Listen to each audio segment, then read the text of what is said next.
அனைவருக்கும் வணக்கம். கடந்த கிளாஸில் நம்ம பார்லிமெண்ட்னா என்ன, அதோடைய செயல்பாடுகள் என்ன அப்படிங்கிறத பார்த்தோம். இந்த கிளாஸில் நாம் கவுன்சில் ஆஃப் மினிஸ்டர்ஸ் அமைச்சரவை பற்றி தான் நம்ம பார்க்க போகிறோம். நம்ம வந்து பிரசிடென்ட் பற்றி பார்த்தோம், வைஸ் பிரசிடென்ட் பற்றி பார்த்தோம், பிரைம் மினிஸ்டர் பற்றி பார்த்தோம், பார்லிமெண்ட்டை பற்றி பார்த்தோம். இப்போது அதில் ஒரு அங்கம் வகிக்கக்கூடிய கவுன்சில் ஆஃப் மினிஸ்டர், இதெல்லாம் எது கீழே வருது? யூனியன் எக்ஸிக்யூட்டிவ் கீழே வருது. ஸோ அவங்களுடைய அந்த செயலாற்றும் அதிகாரம் அவனை பற்றி நம்ம பார்த்து வரோம். அதில் ஒருத்தங்க கவுன்சில் ஆஃப் மினிஸ்டர்ஸ் அப்படிங்கிற அந்த அமைச்சரவை குழு. நம்ம இந்திய கான்ஸ்டியூஷனில் இந்த கவுன்சில் ஆஃப் மினிஸ்டர்ஸை பற்றி அதிகப்படியான தகவல்கள் இல்லை, ரொம்ப வந்து குறிப்பிட்ட தகவல்கள் மட்டும்தான் இருக்குது. Not in detailed in constitution, ரொம்ப தெளிவான விளக்கங்கள் தகவல்கள் வந்து கான்ஸ்டியூஷன் இல்லை எதை பற்றி, இந்த கவுன்சில் ஆஃப் மினிஸ்டர்ஸை பற்றி. ஆனால் ரெண்டு ஆர்டிகல் மட்டும்தான் இருக்குது. ஆர்டிகல் 74 and 75 இந்த ரெண்டு ஆர்டிகல் தான் கவுன்சில் ஆஃப் மினிஸ்டர்ஸை பற்றி சொல்லுது. ஆர்டிகல் 74 என்ன சொல்லுது? கவுன்சில் ஆஃப் மினிஸ்டர்ஸில் யாரெல்லாம் இருப்பாங்க அப்படிங்கிறது சொல்லுது. அண்ட் 75 என்ன சொல்லுதுன்னா, இந்த மினிஸ்டர்ஸோட குவாலிஃபிகேஷன் என்ன, அவங்களுக்கு யார் அப்பாயிண்ட் பண்ணுவாங்க, அவங்களுடைய டென்யூர் பதவி காலம் என்ன, அவங்களுடைய ரெஸ்பான்சிபிள் என்ன, இதை பற்றி ஆர்டிகல் 75 சொல்லுது. ஆர்டிகல் 74 என்ன சொல்லுது? கவுன்சில் ஆஃப் மினிஸ்டர்ஸ்னால் என்னன்னு சொல்லுது. அதோடைய ஆர்டிகல் 75 என்ன சொல்லுது? அதோடைய குவாலிஃபிகேஷன் என்ன, டென்யூர் என்ன, அப்பாயின்மெண்ட் என்ன, யார் அப்பாயின்மெண்ட் பண்ணுவாங்க, அண்ட் அவங்களுடைய ரெஸ்பான்சிபிலிட்டி என்ன அப்படிங்கிறது ஆர்டிகல் 75 வந்து சொல்லுது. சரி, இந்த கவுன்சில் ஆஃப் மினிஸ்டர்ஸு யார், கவுன்சில் ஆஃப் மினிஸ்டர்ஸ்னால் யார் அப்படிங்கிற நம்ம ஒரு சந்தேகம் வருது இல்லையா? அதுக்கு ஒரு அற்புதமான ஒரு விளக்கத்தை வந்து சொல்லியிருக்காங்க. என்னன்னா, டு அட்வைஸ் த பிரசிடென்ட். நம்மளுடைய நாட்டில் பிரசிடென்ட் தான் வந்து அவர் தான் வந்து உச்சபட்ச அதிகாரம் இருக்குது. எந்த ஒரு பில்லாக இருந்தாலும் அது வந்து சட்டமாகணும் அப்படின்னா வந்து அது பிரசிடென்ட் கையில் தான் இருக்குது. அவர் தான் வந்து ஹெட் ஆஃப் அவர் கண்ட்ரி, சரிங்களா? ஆனால் அவருக்கு அட்வைஸ் பண்ணுறவங்க யார்? Prime minister and council of ministers. இவங்க ரெண்டு பேரும் சேர்ந்து, அதாவது ஒரு அழகான ஒரு வார்த்தையை கொடுத்துருப்பாங்க. இந்த கவுன்சில் ஆஃப் மினிஸ்டர்ஸும் பிரைம் மினிஸ்டரும் சேர்ந்து, சார் இதெல்லாம் நம்ம பண்ணால் நம்ம நாடு நல்லா இருக்கும், இந்த திட்டங்களை நாங்கள்லாம் கொண்டு வந்திருக்கோம், இதுக்கு நீங்கள் ஒப்புதல் கொடுங்க, இந்த மாதிரியான ஒரு மசோதாவை கொண்டு வந்திருக்கோம், இதுக்கு நீங்கள் ஒப்புதல் கொடுங்க, ஒரு அரசியல் சட்டத்திட்டத்தை நம்ம கொண்டு வந்தோம்னா மக்கள்லாம் வந்து சந்தோஷமாக இருப்பாங்க அப்படிங்கிற அந்த ஐடியாக்களை பிரைம் மினிஸ்டரும் கவுன்சில் ஆஃப் மினிஸ்டர்ஸும் ரெண்டு பேரும் சேர்ந்து பிரசிடென்ட் கிட்ட சொல்லுவாங்க. அதுதான் வந்து இந்த ஆர்டிகல் 74 சொல்லுது. அடா, நான் இதை படிக்கும்போது ரொம்ப ஆச்சரியப்பட்டேன். பாருங்களேன், ஒரு நம்ம அந்த அதிகாரங்களை பற்றி தெரிஞ்சுக்கும் போது ரொம்ப ஆச்சரியமாக இருக்கும். பாரு, நமக்கு தெரிஞ்சது தான், இது ஒன்றும் பெரிய கமசுஸ்தரெலாம் கிடையாது. இருந்தாலும் அதை தெரிஞ்சிக்கும் போது ரொம்ப நான் படிக்கும்போது ரொம்ப ஆச்சரியப்பட்டேன் இந்த ஏரியாவை. அடடா, ஒரு பிரைம் மினிஸ்டரும் ஒரு கவுன்சில் ஆஃப் மினிஸ்டரும் சேர்ந்து பிரசிடென்ட்டுக்கு வந்து ஐடியா கொடுப்பாங்க. சார் இதெல்லாம் பண்ணலாம் சார், அவர் உடனே கையெழுத்து போட்டுருவார், எடுத்துருவாங்க அப்படின்ட்டு. ஜாலியாக இருக்குது இல்லை அதை கேட்கும்போது? அந்த டு அட்வைஸ் த பிரசிடென்ட் அப்படிங்கிறது. அண்டு ஆர்டிகல் 75 அப்படிங்கிறது என்னன்னா, அப்பாயின்மெண்டட் பை பிரசிடென்ட். அவங்களுடைய குவாலிஃபிகேஷன்லாம் என்னென்ன அப்படிங்கிறத வந்து பார்த்துருக்கோம். நம்ம கடந்த கிளாஸ்லேயே பார்த்தோம். எம்பியோட குவாலிஃபிகேஷன், அவங்களுடைய குவாலிஃபிகேஷன்ஸ்லாம் என்னன்றது, சிட்டிசனாக இருக்கணும், அது எல்லாம் ஒன்று தான், சிட்டிசனாக இருக்கணும். அதே போல் அவங்களுக்கு வந்து 25 வயசு வந்து நிரம்பியதாக இருக்கணும். இதே ராஜ்யசபானா 30 வயது, லோக்சபானா 25 வயசு அப்படிங்கிறத வந்து நம்ம அந்த கிளாஸ்லேயே பார்த்தோம்.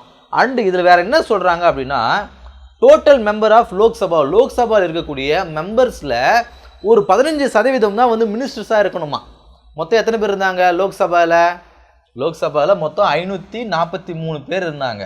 முன்னாடி வந்து 545 பேர் இருந்தாங்க. ஆனால் அதில் வந்து 2 பேர் வந்து ஆங்கிலோ இந்தியன் வந்து கேன்சல் பண்ணதுனால இப்போ 543 பேர் இருக்காங்க.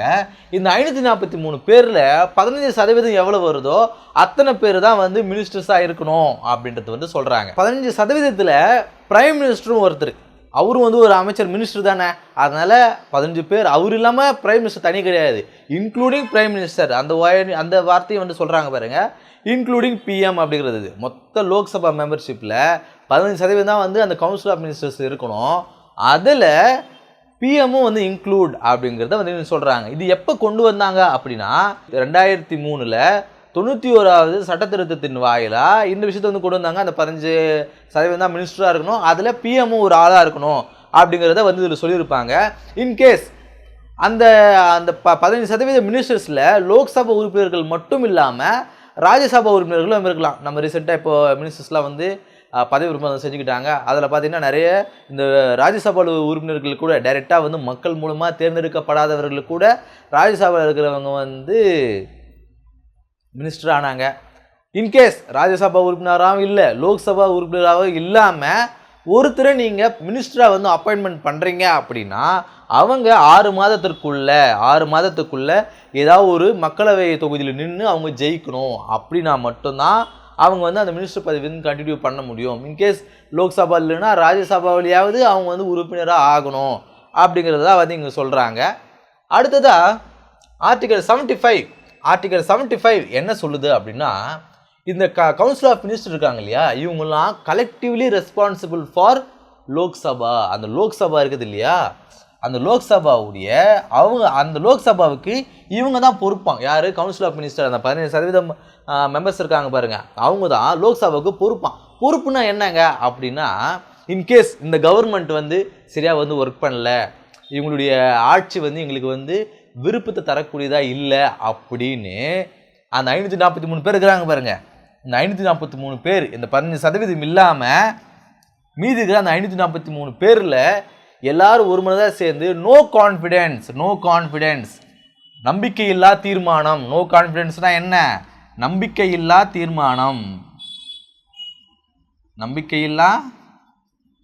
தீர்மானம்.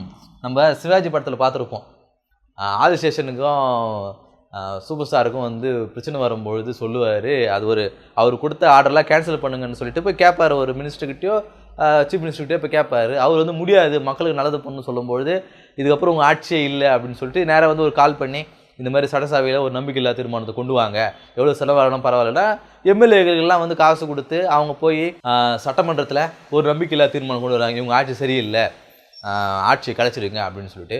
ஸோ அந்த மாதிரியான நோ கான்ஃபிடென்ஸ் மெத்தடை கொண்டு வந்துருந்தாங்க, நம்பிக்கையில்லா தீர்மானத்தை கொண்டு வந்தாங்க அப்படின்னா அவங்க எல்லாருமே வந்து ரிசைன் பண்ணணும்.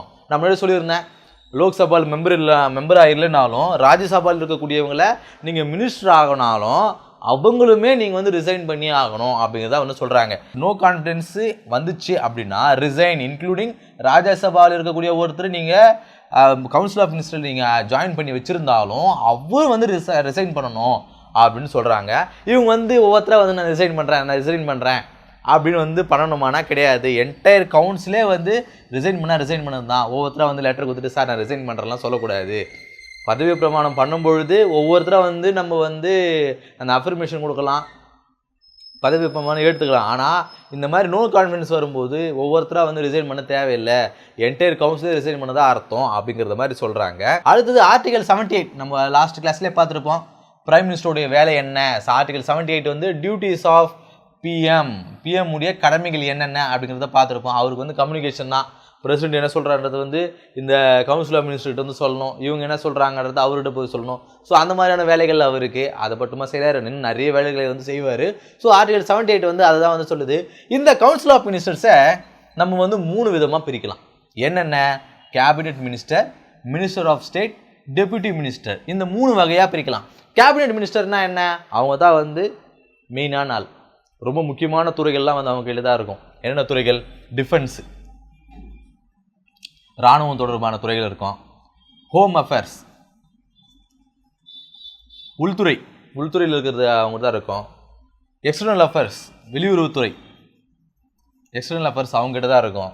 இப்படி எல்லாமே ரயில்வே மினிஸ்டர் ஆகட்டும், எல்லா துறைகளுமே வந்து இந்த மெயினாக வந்து இவங்ககிட்ட தான் இருக்கும். இவங்க தான் வந்து ரியல் அத்தாரிட்டி, மெயினான அதிகாரங்கள், இந்த நாட்டை வந்து நிர்வகிக்கக்கூடிய மிக முக்கியமான அதிகாரங்கள் எல்லாமே வந்து கேபினெட் மினிஸ்டர்ஸ்கிட்ட தான் இருக்கும். அந்த துறைகள் எல்லாம் அவங்ககிட்ட தான் இருக்கும். அடுத்து வந்து மினிஸ்டர் ஆஃப் ஸ்டேட் அப்படின்னா என்னன்னா, மினிஸ்டர் ஆஃப் ஸ்டேட்டை இண்டிபெண்டன்ட் மினிஸ்டர் அப்படின்னு கூட சொல்லலாம், இண்டிபெண்டன்ட் மினிஸ்டராக கூட சொல்லலாம். இவங்களுக்கு வந்து ஒரு குறிப்பிட்ட துறையை வந்து ஒதுக்கியிருப்பாங்க, அதிக முக்கியத்துவம் இல்லாமல், பட் ஆனால் அதை செய்யணும் அப்படிங்கிற மாதிரியான துறைகளை வந்து கொடுத்துருப்பாங்க.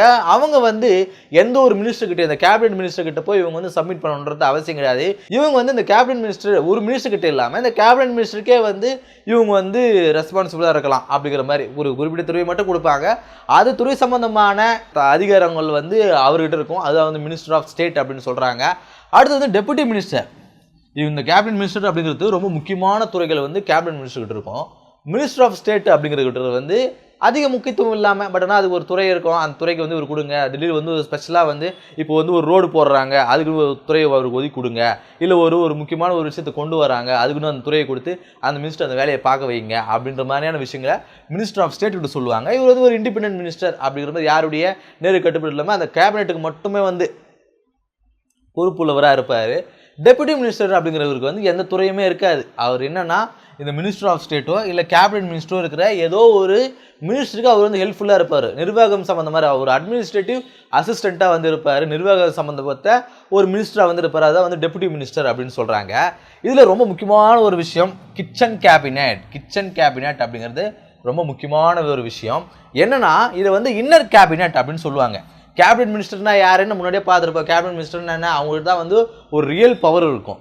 முக்கியமான துறைகள் இந்தியாவில் இருக்கக்கூடிய, இந்தியாவை நிர்வகிக்கக்கூடிய முக்கியமான துறைகள்லாம் வந்து கேபினட் மினிஸ்டர் கிட்ட தான் இருக்கும். ஆனால் அதில் இன்னும் முக்கியமான துறைகள் இதுதான்யா, இது இருந்துச்சுன்னா போதும் நம்ம வந்து நாட்டை ஆளலாம் அப்படிங்கிற மாதிரியான துறைகளை கிச்சன் கேபினெட் இருக்கிறவங்க வச்சுருப்பாங்க. இதுதான் வந்து most powerful, the real centre of power. நல்லா அர்த்தப்படுத்திக்கங்க. இது வந்து பவர் ஆஃப் மினிஸ்டர்ஸாக இருந்தாலும் த ரியல் பவர் யார்கிட்ட இருக்குன்னா இந்த கிச்சன் கேபினெட் தான் இருக்கும். இது வந்து அப்போது ஸ்டார்டிங்கில் வந்து இன்னர் கேபினெட் அப்படின்னு வந்து சொல்லிட்டு இருந்தாங்க. இன்னர் கேபினெட் அப்படின்வாங்க. இதில் வந்து மினிஸ்டர்ஸ் இருப்பாங்க. இந்த கேபினெட் மினிஸ்டர்ஸ் இருக்கிறவங்க அவங்களும் இருப்பாங்க. மினிஸ்டராகவே இல்லாதவங்க கூட இருப்பாங்க. வெளியிலேருந்து யாராவது ஒருத்தரை அவர் வந்து நல்ல ஐடியா சொல்லுவார், நாட்டை எப்படி நிர்வகிக்கணும் அப்படிங்கிற ஐடியா சொல்லுவார். நீங்களோ நானோ கூட இதில் வந்து இந்த கிச்சன் கேபினெட்டில் வந்து அங்கே வைக்கலாம். பிரசிடென்ட் பிரைம் மினிஸ்டர் வந்து விருப்பத்தின் பேரில் அவர் விருப்பப்பட்டால் இந்த மாதிரி வந்து முக்கியமான ஒரு நாட்டில் ஒரு விஷயம் நடக்குது, இதுக்கு வந்து நீங்கள் ஐடியா சொல்லுங்கள், உடனே ஃபோன் பண்ணி சார் உடனே கிளம்பி வாங்கன்னு சொல்லும்போது உங்கள் வீட்டிலேருந்து உங்களை கூட வர சொல்லலாம். நீங்கள் போய் அந்த மீட்டிங்கை அட்டன் பண்ணி அவர்கிட்ட என்னென்ன அப்படிங்கிறத வந்து கலந்து ஆய்வு பண்ணலாம். இது வந்து முன்னாடி வந்து இன்னர் கேபினட் அப்படின்னு அழைக்கப்பட்டுச்சு. இந்திரா காந்தி அவர்கள் பிரைம் மினிஸ்டராக இருந்த போது இதை வந்து கிச்சன் கேபினட் அப்படின்னு சொன்னாங்க. அது வரைக்கும் இன்னர் கேபினட்டாக இருந்தது. இந்திரா காந்தி எமர்ஜென்சி பீரியடில் இது என்ன சொன்னாங்கன்னா அவங்களுடைய பீரியடில் இது வந்து கிச்சன் கேபினட் அப்படின்னு வந்து சொன்னாங்க. சரி, இந்த வீடியோவில் நாம் கவுன்சில் ஆஃப் மினிஸ்டர்ஸ்னால் என்னன்றதை பார்த்தோம். அவங்கள பற்றி எந்தெந்த ஆர்டிகல் சொல்லுது, அவங்களுக்கு என்னென்ன ரெஸ்பான்சிபிளாக இருக்குது, அந்த கவுன்சில் ஆஃப் மினிஸ்டரில் என்னென்ன பிரிவுகள் இருக்குது, கேபினட் மினிஸ்டர் என்ன, மினிஸ்டர் ஆஃப் ஸ்டேட்னா என்ன, டெபுட்டி மினிஸ்டர்னா என்ன, கிச்சன் கேபினட்னா என்ன அப்படிங்கிறத எல்லா விஷயங்களையும் நம்ம இந்த கிளாஸில் பார்த்தோம். அடுத்த கிளாஸில் சந்திப்போம். நன்றி.